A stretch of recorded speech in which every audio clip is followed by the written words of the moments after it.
भारत का एक ऐसा मंदिर जहां चिता की राख से भगवान शिव की आरती की जाती है। एक ऐसा मंदिर जहां मृत्यु भी जाने से घबराती है। ये मंदिर जितना पूज्य है उतना ही रहस्यमयी और भयावह भी है। ये है उज्जैन का महाकालेश्वर मंदिर, जहां के स्वामी हैं काल के भी काल, महाकाल। ये मंदिर 12 ज्योतिर्लिंगों में से एक है और सबसे पवित्र भी माना जाता है। भारत के ज्यादातर शिवलिंग उत्तरमुखी होते हैं, लेकिन महाकालेश्वर का शिवलिंग एकमात्र ऐसा शिवलिंग है जो दक्षिणमुखी है और इस दिशा को कहा जाता है मृत्यु का द्वार। आखिर क्या है इस ज्योतिर्लिंग के निर्माण की कहानी और क्यों ये भारत के बाकी ज्योतिर्लिंगों से अलग है? दरअसल काल का अर्थ केवल मृत्यु नहीं बल्कि समय भी होता है। यानी यहां के स्वामी महाकाल मृत्यु और समय दोनों से परे हैं। क्या है महाकाल और काल भैरव का रहस्य? और सबसे बड़ा सवाल, क्यों कोई भी मंत्री, राजा, यहां तक कि प्रधानमंत्री भी उज्जैन की इस नगरी में रात्रि विश्राम करने से डरते हैं? क्या होगा यदि वे यहां रात को ठहर गए? और क्या हुआ जब मध्य प्रदेश के मुख्यमंत्री मोहन यादव ने इस परंपरा को तोड़ने की कोशिश की? ये कहानी सिर्फ आस्था की नहीं बल्कि उस शक्ति की है जो समय और मृत्यु दोनों पर शासन करती है, महाकाल। इस मंदिर का सबसे बड़ा रहस्य है यहां हर सुबह 4 बजे होने वाली भस्म आरती, जिसे कभी आदमी की चिता की राख से बनाया जाता था और कुछ लोगों का मानना है कि आज भी यहां मनुष्य की चिता की भस्म से ही शिवलिंग की पूजा होती है। तो आखिर इसकी असली सच्चाई क्या है? माना जाता है कि केवल इस आरती के दर्शन मात्र से आदमी की आने वाली संकटें टल जाती हैं, क्योंकि वो स्वयं महाकाल की शरण में होता है। एक और बड़ा रहस्य जो इस नगरी को खास बनाता है वो है काल भैरव मंदिर, जिसमें काल भैरव को हर दिन हजारों लीटर शराब का भोग चढ़ाया जाता है।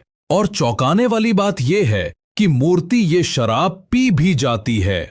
कई शोधकर्ताओं और इतिहासकारों ने इस रहस्य को सुलझाने की कोशिश की, मगर आज तक कोई ये पता नहीं लगा पाया कि वो हजारों लीटर शराब आखिर जाती कहां है। और एक समय जब अंग्रेजों ने इसकी सच्चाई जानने के लिए मंदिर के नीचे खुदाई करने की कोशिश की तो उनके साथ कुछ ऐसा हुआ जिसे सुनकर आप भी चौंक जाएंगे। तो मित्रों, आज हम चलेंगे महाकालेश्वर मंदिर के इस सफर पर, जहां आस्था और भक्ति के साथ साथ कई ऐसे खौफनाक रहस्यों के बारे में बताएंगे जो आपको चौंका कर रख देंगे। मेरी आपसे विनती है कि वीडियो को शुरू से अंत तक जरूर देखें और अगर आपको ये वीडियो अच्छी लग रही है तो कमेंट्स में हर हर महादेव जरूर लिखें। बहुत समय पहले की बात है जब उज्जैन को अवंतिकापुरी के नाम से जाना जाता था। ये बहुत ही सुंदर और समृद्ध राज्य था जिसमें राजा चंद्रसेन राज किया करते थे। राजा चंद्रसेन भगवान शिव के बहुत बड़े भक्त थे और उनके मित्र थे शिवगणों में से मुख्य गण मणिभद्र। एक बार जब मणिभद्र उज्जैन आए तो उन्होंने राजा चंद्रसेन को चिंतामणि भेंट की। ये मणि काफी ज्यादा चमकदार और मनमोहक थी, लेकिन जैसे जैसे इस मणि की चमक फैलने लगी कई राजाओं के मन में लोभ जगने लगा और इसी के चलते अवंतिकापुरी में कई राजाओं ने चिंतामणि को हासिल करने के लिए आक्रमण कर दिया। एक तरफ चंद्रसेन की सेना और दूसरी तरफ बाकी राजा अपने विशाल काय सेना के साथ। सामने चंद्रसेन की सेना कमजोर लग रही थी, पर चंद्रसेन जानते थे कि उनकी शक्ति किसी मणि में नहीं बल्कि उनकी भक्ति में है। इसीलिए उन्होंने अपने शस्त्र डाल दिए और वन की ओर चले गए। वहां जाकर वे शिव के ध्यान में लीन हो गए। लेकिन उसी समय उज्जैन में एक और समस्या आ खड़ी हुई। वो था राक्षस दूषण। राक्षस दूषण ने ब्रह्मा जी की तपस्या कर असीम शक्ति प्राप्त कर ली थी, जिसके पश्चात अपनी शक्ति के घमंड में चूर असुर दूषण चारों ओर तबाही मचाने लगा। उसे पूजा पाठ करने वालों से सख्त नफरत थी। उसने उज्जैन में अपनी असुरी सेना के साथ आक्रमण कर दिया और शिव भक्तों को मारने लगा, साथ ही शिव मंदिरों को भी तोड़ने लगा। पूरी अवंतिका नगरी में हाहाकार का माहौल था। एक ओर दुष्ट और लोभी राजा तो दूसरी ओर खूंखार असुर दूषण सब अपनी जान बचाकर इधर उधर भागने लगे। और इसी दौरान एक विधवा औरत अपने 5 साल के बेटे के साथ भटकते हुए उसी वन में पहुंची जहां राजा चंद्रसेन शिव का ध्यान कर रहे थे। जब उस 5 साल के बालक ने ये देखा तो वो उनकी भक्ति से काफी प्रभावित हुआ और उसने भी वहीं थोड़ी दूर पर एक शिवलिंग बना लिया और उस पर फूल, जल और बेलपत्र चढ़ाकर पूजा करने लगा। यही वो क्षण था जब भोलेनाथ ने अपने महाकाल रूप में अवंतिकापुरी की रक्षा करने का संकल्प लिया। वो बालक शिव भक्ति में इतना विलीन हो गया कि उसे और कुछ न सुनाई दे रहा था, न दिखाई। जब उसकी मां ने उसे खाने के लिए पुकारा तो उसने कोई जवाब नहीं दिया। बार बार पुकारने के पश्चात क्रोधित होकर उसकी मां ने सारी पूजा सामग्री फेंक दी। लेकिन तभी बिजली चमकी और घंटियों की आवाज के साथ वहीं पर एक भव्य मंदिर का निर्माण हुआ, जहां स्वयंभू शिवलिंग प्रकट हुए और उस शिवलिंग में वही फूल और बेलपत्र चढ़ा हुआ था जो उस बालक ने चढ़ाए थे। ये सब देखकर उसकी माता चकित रह गई और उन्हें अपनी गलती का एहसास हुआ। जब ये बात राजा चंद्रसेन को पता चली तो वे दौड़े दौड़े वहां जा पहुंचे। उनकी आंखों में आंसू थे क्योंकि उनकी भक्ति आज सफल हो गई। भगवान शिव स्वयं प्रकट हुए थे। लेकिन यह कहानी यहां समाप्त नहीं होती। उज्जैन की धरती असुर दूषण की वजह से कांप रही थी, पर जैसे ही शिवलिंग प्रकट हुआ उससे निकले शिव, और यह था शिव का रुद्र रूप। शिव ने महाकाल का रूप लिया जो भयानक और अत्यंत ही शक्तिशाली था। उनकी जटाएं लहराने लगीं, हाथों में त्रिशूल और आंखों में अग्नि। वे दूषण की ओर बढ़े और पल भर में ही दूषण के साथ साथ उसकी पूरी असुरी सेना को अग्नि से भस्म कर दिया। इस महासंग्राम के बाद सभी राजा जो मणि की लालसा में थे वे शिवजी के सामने नतमस्तक हो गए और दूषण के जलने के बाद शिवजी ने उसकी भस्म से अपना श्रृंगार किया और तब से महाकालेश्वर को भस्म से श्रृंगार किया जाता है और भस्म आरती की जाती है। आज भी ये भस्म आरती हर रोज सुबह 4 बजे की जाती है। माना जाता है कि ये मनुष्य की देह की पहली चिता की राख से की जाती थी, लेकिन कुछ कारणों की वजह से इसे बंद कर दिया गया और आज के समय में ये भस्म आरती गाय के गोबर, पीपल, बड़, शमी और अम्लतास की राख से बनी हुई भस्म से की जाती है। हर दिन सुबह 4 बजे ये भस्म आरती होती है, जिसे देखने दूर दूर से लाखों श्रद्धालु हर रोज यहां आते हैं। यहाँ के पुजारी मंत्रोच्चारण के साथ बड़े ही भव्य तरीके से यहाँ की आरती को करते हैं। मान्यता है कि जो भक्त सच्चे मन से इस भस्म आरती में सम्मिलित होता है उसे मृत्यु का भय नहीं सताता। एक और बात यह है कि ये भस्म आरती केवल पुरुष ही देख सकते हैं, महिलाओं को ये आरती देखने की अनुमति नहीं है। वैसे दोस्तों, क्या आपको पता है कि महाकालेश्वर मंदिर 3 भागों में बटा हुआ है, जिसका सबसे ऊपरी भाग है नागचंद्रेश्वर मंदिर, जो अपने आप में एक रहस्य है। तो चलिए अब जानते हैं इस रहस्य को। हिंदू धर्म में नागों की पूजा का एक खास महत्व रहा है। लोग सांपों को सिर्फ जानवर नहीं बल्कि भगवान शिव का गहना मानते हैं, उनके गले का श्रृंगार। हमारे देश में कई ऐसे मंदिर हैं जो नाग देवता को समर्पित हैं और उन्हीं में से एक बहुत ही खास मंदिर है उज्जैन का नागचंद्रेश्वर मंदिर। ये मंदिर महाकालेश्वर मंदिर की 3री मंजिल पर स्थित है और इसकी सबसे बड़ी खास बात यह है कि ये साल भर में सिर्फ एक दिन नाग पंचमी के दिन ही खोला जाता है। मान्यता है कि नागराज तक्षक स्वयं यहां विराजमान हैं और उनकी इच्छा थी कि उन्हें एकांत में पूजा जाए, इसलिए मंदिर के पट साल में सिर्फ एक बार खोले जाते हैं और उसी दिन भक्त दर्शन कर पाते हैं। इस मंदिर में जो प्राचीन मूर्ति स्थापित है वो दुनिया में और कहीं देखने को नहीं मिलती। इसे नेपाल से लाया गया था और इसमें भगवान शिव, माता पार्वती, गणेश जी और नागों की बेहद सुंदर मूर्तियां एक साथ दिखती हैं। कथा के अनुसार नागराज तक्षक ने भोलेनाथ को प्रसन्न करने के लिए कठोर तप किया था। उनकी तपस्या से खुश होकर भगवान शिव ने उन्हें अमरत्व का वरदान दिया। तभी से नागराज तक्षक ने भगवान के सानिध्य में रहना शुरू किया, लेकिन उन्होंने ये शर्त रखी कि उनके एकांत में कोई विघ्न ना डाले।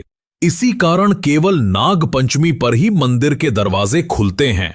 नागचंद्रेश्वर मंदिर सिर्फ एक मंदिर नहीं, बल्कि आस्था, रहस्य और परंपरा का संगम है, जो हर शिव भक्त को एक बार जरूर महसूस करना चाहिए। महाकालेश्वर ज्योतिर्लिंग की एक और खास बात यह है कि ये दक्षिण दिशा की ओर मुख किए हुए है। आमतौर पर शिवलिंगों की जल निकासी वाली दिशा उत्तर होती है, लेकिन यहां इसका मुख दक्षिण की ओर है। इसी वजह से इसे दक्षिण मुखी महाकाल कहा जाता है और माना जाता है कि इसका ये रूप नकारात्मक और बुरी शक्तियों को खत्म करने वाला होता है। इस दिशा में स्थापित होने के पीछे कई धार्मिक मान्यताएं हैं, जो इस शिवलिंग को और भी खास बनाती हैं।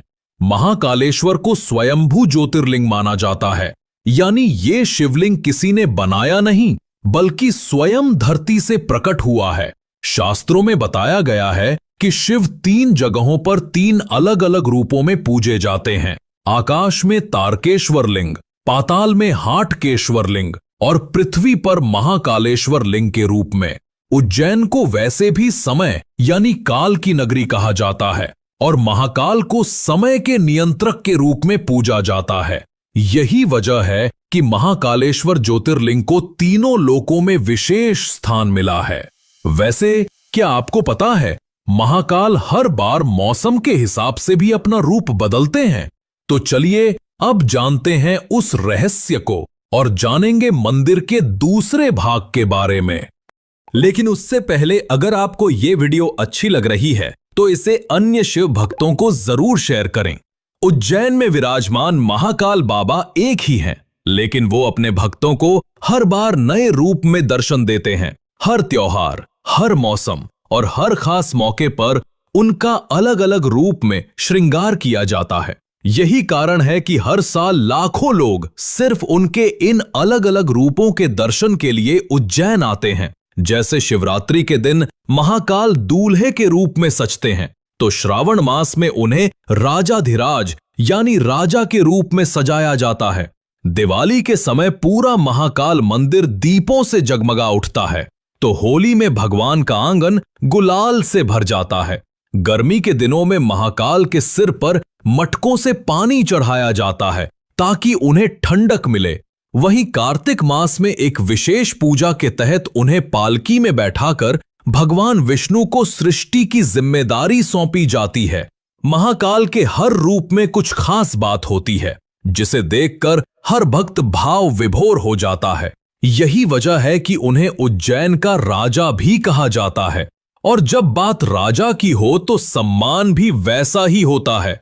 यहां एक मान्यता है कि महाकाल मंदिर के सामने से कोई भी सवारी लेकर नहीं निकल सकता, चाहे वो घोड़ा हो या कोई वाहन। खास तौर पर बारातों में जब दूल्हा घोड़ी पर बैठता है तो उसे मंदिर के सामने से ले जाना अशुभ माना जाता है। माना जाता है कि ऐसा करने से अनहोनी हो सकती है, इसलिए लोग इस रास्ते से बचकर जाते हैं। ये परंपरा सदियों से चली आ रही है। ये कोई जबरदस्ती नहीं, बल्कि एक श्रद्धा और सम्मान का प्रतीक है। आज भी उज्जैन में इस नियम का पालन किया जाता है। भले ही इस पर कोई कानूनी या धार्मिक रोक नहीं है, लेकिन भक्तों के दिल में बसे सम्मान के कारण लोग खुद ही इस परंपरा को निभाते हैं। दोस्तों, जैसा कि मुझे पता है कि महाकालेश्वर मंदिर 3 भागों में विभाजित है, तो उसका एक भाग है जूना महाकाल। तो चलिए जानते हैं उसके बारे में। महाकालेश्वर मंदिर के अंदर एक और शिवलिंग है जिसे जूना महाकाल कहा जाता है। ये शिवलिंग अपनी रहस्यमयी कहानी और चमत्कारों की वजह से आज भी चर्चा में रहता है। कहा जाता है कि पुराने समय में जब मंदिर पर कई बार हमले हुए थे, तब आक्रमणकारियों ने मुख्य शिवलिंग को नष्ट करने की कोशिश की थी। उस खतरे से शिवलिंग को बचाने के लिए पुजारियों ने असली शिवलिंग को हटाकर सुरक्षित जगह रख दिया और उसकी जगह एक दूसरा शिवलिंग वहां स्थापित कर दिया ताकि पूजा पाठ और रीतियां चलती रहें। जब हालात सामान्य हो गए और हमला रुक गया, तब फिर से असली शिवलिंग को वापस उसी जगह स्थापित कर दिया गया। लेकिन अब जो दूसरा शिवलिंग बच गया था, उसका क्या किया जाए? इस पर काफी सोच विचार के बाद पुजारियों ने उसे मंदिर के एक हिस्से में फिर से स्थापित कर दिया। तभी से उसे जूना महाकाल कहा जाने लगा, यानी पुराना महाकाल। आज भी हर साल महाकाल की सवारी से पहले सबसे पहले पूजन जूना महाकाल का ही होता है। हालांकि आमतौर पर लोग जूना महाकाल के दर्शन को नजरअंदाज कर देते हैं, क्योंकि उनका ध्यान सिर्फ मुख्य ज्योतिर्लिंग पर होता है। लेकिन जो साधना और तंत्र की गहराई को जानते हैं, वे कहते हैं कि अगर आप महाकाल के दर्शन से पहले जूना महाकाल के दर्शन कर लो, तो आपके जीवन की हर रुकावट, हर बाधा खुद ब खुद भस्म हो जाती है। वैसे दोस्तों, उज्जैन में सिर्फ महाकालेश्वर नहीं है, बल्कि साथ में काल भैरव का एक रहस्य है जो आपको चौंका के रख देगा। तो चलिए अब जानते हैं उस रहस्य को। उज्जैन शहर से करीब 8 किलोमीटर की दूरी पर काल भैरव मंदिर स्थित है, जो करोड़ों लोगों 8 की आस्था का केंद्र है। ऐसा माना जाता है कि जब कोई भक्त महाकालेश्वर के दर्शन करने आता है, तो काल भैरव मंदिर गए बिना उसकी यात्रा अधूरी मानी जाती है। मंदिर के पुजारियों के अनुसार इसका जिक्र स्कंद पुराण के अवंती खंड में भी मिलता है। काल भैरव को भगवान शिव का रौद्र और तांत्रिक रूप माना जाता है। वे तामसिक प्रवृत्ति के देवता हैं और इसी कारण उन्हें शराब का भोग चढ़ाने की परंपरा सदियों से चली आ रही है।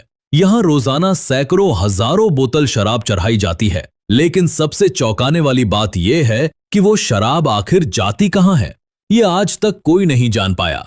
पुजारी जब शराब से भरा कटोरा मूर्ति के पास रखते हैं, तो देखते ही देखते शराब मूर्ति के होठों से गायब हो जाती है। ना मूर्ति में कोई छेद है, ना कोई पाइप, ना कोई सुराख, लेकिन फिर भी शराब खत्म हो जाती है। ब्रिटिश शासन के दौरान कैप्टन हंटर नाम के एक अंग्रेज अफसर ने इसे धोखा समझकर मंदिर की खुदाई की और मूर्ति को तोड़ने की कोशिश की, लेकिन उसके हाथ कुछ भी नहीं लगा और कुछ ही दिनों में उसकी रहस्यमयी मौत हो गई। बाद में कई वैज्ञानिकों, पत्रकारों और विदेशी डॉक्यूमेंट्री टीमों ने भी इस रहस्य को समझने की कोशिश की। स्कैनिंग मशीनों, HD कैमरों और माइक्रोफोन तक लगाए गए, पर कोई सुराग नहीं मिला। शराब मूर्ति के पास गई और गायब हो गई। एक बार जब औरंगजेब के सैनिक मंदिर को तोड़ने आए, तो अचानक वहां कुत्तों का झुंड प्रकट हुआ और सैनिकों पर टूट पड़ा। सैनिक पागल होने लगे, एक दूसरे को मारने और काटने लगे। हालात ऐसे हो गए कि औरंगजेब को खुद अपने सैनिकों को मरवाना पड़ा और डर के कारण वो मंदिर को तोड़े बिना ही लौट गया। तो सवाल ये है, क्या ये सिर्फ एक मंदिर है? क्या ये सिर्फ एक परंपरा है? या फिर यहाँ कोई ऐसी शक्ति है जिसे हम आज तक समझ नहीं पाए? और यही वो सवाल है जिसका जवाब हम अगली वीडियो में तलाशने वाले हैं, क्योंकि अगली बार हम आपको ले चलेंगे काल भैरव मंदिर की रहस्यमयी गलियों में, जहां सिर्फ आस्था नहीं बल्कि भय, तंत्र और अलौकिक ऊर्जा का खेल चलता है। तो जुड़े रहिए, क्योंकि अगली डॉक्यूमेंट्री में भैरव की गूंज आपको भीतर तक झकझोर देगी। उज्जैन की मिट्टी में छुपे हर रहस्य के पीछे एक ऐसी शक्ति है जो समय से परे है, मृत्यु से भी परे है और हर सांस में महाकाल की गूंज बसती है। आज आपने सुना महाकाल के रूप, परंपराएं, चमत्कार और अद्भुत रहस्य, लेकिन उज्जैन में इससे भी गहरी परतें हैं, जहां तंत्र, शक्ति और दिव्यता एक साथ कदम बढ़ाती हैं। और अगली बार हम उतरेंगे और गहरे और करीब, उस स्थान पर जहां डर भी सिर झुकाता है और जहां भैरव की गूंज रात के अंधेरे को चीर देती है। तब तक आस्था बनाए रखिए, जुड़े रहिए और कमेंट में लिखना मत भूलिए। हर हर महादेव।